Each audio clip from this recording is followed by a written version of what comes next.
महिला खिलाड़ियों ने सांसद ब्रिजभूषण सिंह के खिलाफ जो मोर्चा खोला हुआ है, वो अब धर्मनगरी कुरुक्षेत्र तक पहुंच गया है।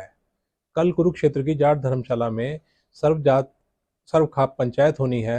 हमारे साथ सर्वजात सर्वखाप पंचायत की राष्ट्रीय अध्यक्ष संतोष दहिया हैं। हम उनसे जानते हैं कि आखिर कल क्या रणनीति बनाई जाएगी, क्या कल अहम फैसले लिए जा सकते हैं। जी मैम, क्या कहेंगे?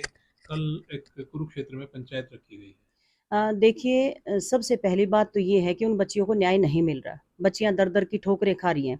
उनको किस तरह से दिल्ली पुलिस ने घसीटा है, उनको ज़मीन पर एक-दूसरे के गुत्थम-गुत्था वो बच्चियाँ हुई हैं और उनको किस तरह से एक-एक बच्ची के ऊपर 20-20, 30-30 न जो महिला पुलिस थी वो उनको खींच रही हैं।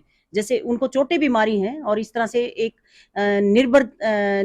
निर्भर या मैं कहूँगी कि बर्बरतापूर्वक जो है उनके ऊपर जो व्यवहार उनके साथ किया गया है। ये किसी भी सूरत में लोकतंत्र में मान्य नहीं है। उन बच्चियों ने इतना परेशान वो हो गई कि उनको ये निर्णय लेना पड़ा कि हम गंगा मैया के चरणों में इन मेडल्स को डाल दें। आप देखिए 15-20 साल उन बच्चियों ने मेहनत करी है और उस संघर्ष के बाद उनको ये रिजल्ट मिल रहा है।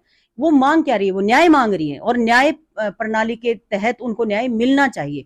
और जब वो जितनी सांसद महिला सांसद उनको लेटर लिख चुकी हैं, प्रधानमंत्री जी को लिख चुकी हैं, राष्ट्रपति जी को लिख चुकी हैं, जंतर मंतर पे पिछले 3 महीने से धरना दे रही हैं, खेल मंत्री से बात कर चुकी हैं, लेकिन कहीं कोई जब उनको न्याय नहीं मिला, तो वो खाप पंचायतों के पास आई और उन्होंने कहा कि हमारा सहयोग करें। तो हमने ये निर्णय लिया क्योंकि हमारी ये परंपरा है, जो भी खाप पंचायतों के चबूतरे पे आता है, तो उस खाप पंचायतें उनके साथ खड़ी हो जाती हैं। और यही हमने निर्णय लिया है कि उन बच्चियों के साथ हम मरते दम तक साथ देंगे, क्योंकि एक बेटी के साथ न्याय होना ही चाहिए। और हमारे देश में जहाँ बेटियों की बात होती हो, उस देश में इन बेटियों को किस तरह से लज्जित किया जा रहा है और ये उन बेटियों को लज्जित किया जा रहा है जो बेटियां देश की शान है, जिन्होंने तिरंगे का मान बढ़ाया, जो हमारा गौरव है, इस देश का सम्मान है। जब ये मेडल जीत कर आ रही थी तो पूरी सरकार वहां एयरपोर्ट पर पहुंच गई थी। आज ये बच्चियां किसी को दिखाई नहीं देती।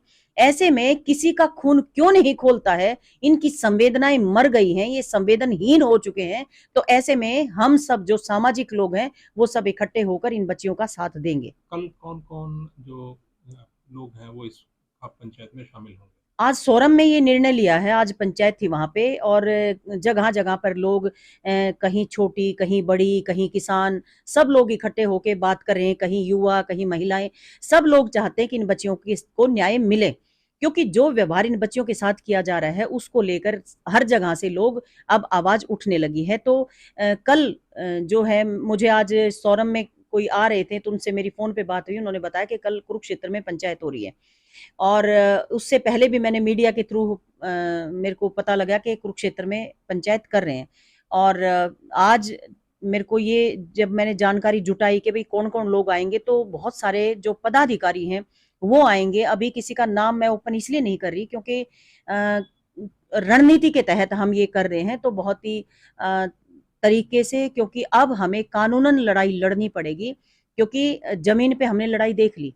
उसमें हम लोग सक्सेस नहीं हो सकते, क्योंकि ये लड़ाई जब सामने कई हज़ार पुलिसकर्मी खड़े हों, बैरिकेड्स लगे हों, सारा और हर पुलिसकर्मी के पॉकेट में रिवॉल्वर हो, ऐसे में निहत्थे बच्चे या निहत्थे लोग क्या कर सकते हैं? जिस तरह से इन्होंने हम सबको बंदी बना लिया, घर से निकलने नहीं दिया और इस आंदोलन को ख़त्म किया, जिस तरह से लोकतंत्र की हत्या करते हुए इन्होंने जितने इनके टेंट वगैरह लगे हुए थे, सामान अब 3 महीने में तो वो घर बन चुका था इनका, इनका सामान था, सब पुलिस वाले ले गए, कुछ इनको वापस नहीं दिया है। और आपने देखा होगा जब अगले दिन विनेश वहाँ से आ रही थी, तो दिल्ली पुलिस के कई सारे जबकि 2 पुलिसकर्मी उनको मिले थे, एक संगीता को और एक विनेश को। तो उनके साथ 10 पुलिसकर्मी साथ चले हुए थे, 2 गाड़ियाँ साथ लगा रखी थी। उसने पूछा भी कि भई आप लोग हमारा एनकाउंटर करना चाहते हो क्या? इतने पुलिसकर्मी हमारे साथ क्यों लग रहे हो? हम अपने घर जा रहे हैं। आप देखिए तो कितना मानसिक तौर पर उन बच्चियों के साथ ये घृणा करने वाला कुकृत्य ये लोग कर रहे हैं। तो ऐसा इनको नहीं करना चाहिए। हर आदमी आज परेशान है, तो इसको लेकर हम पंचायत कर रहे हैं। तो सोरम के बाद अब कुरुक्षेत्र में जो है कल महापंचायत होगी, जिसमें कोई ना कोई आर पार की लड़ाई या आर पार का निर्णय लिया जा सकता है।